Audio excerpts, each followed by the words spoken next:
Ito na pala yung update ni Jamaica ngayon mga boss. Pero iniba ko na yung pangalan niya mga bossing. Hindi na siya si Jamaica kundi siya na si Toge mga bossing.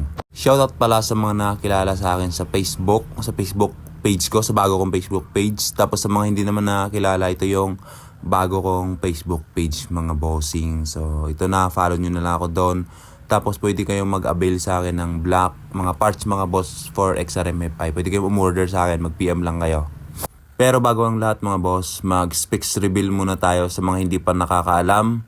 So ito pala ay 218cc mga boss na XRMFI natin. Sa mga hindi pa nakakaalam, XRMFI to. So hindi to XRM carb. So ayan mga boss, isa-isahin natin yung ating karga sa ating motor mga bossing. Bali size na kanyang head ay 22-25 mga boss. Tapos light 10 bulb na yung gamit natin dyan. Siyempre naka-upgrade na yan. Tapos yung gamit natin dyan na bore mga boss ay chrome bore. Tapos poured piston mga boss na 66mm. So kung nakikita nyo mga bossing, wala na yung oil temperature niya. So nilipat ko dyan sa manual tensioner. So yan, nakikita nyo. Plus 6 pala yung stroke natin mga boss. So nakasigunyal yan, buong crankshaft mga bossing. Pang XRMFI yung crankshaft natin mga boss. Syempre naka-lighten timing sprocket tayo.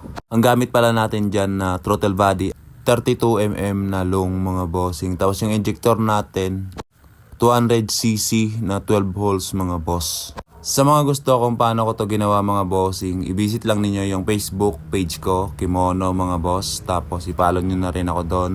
Madami kayong mga video doon na mapapanood mga bossing. Sa hindi pa nakakaalam sa page ko na to, so bali binibenta ko na pala tong 4 valve ko kasi meron na naman akong next project. Sa gusto, mag-PM lang kayo sa Facebook page ko. Yan lang mga boss.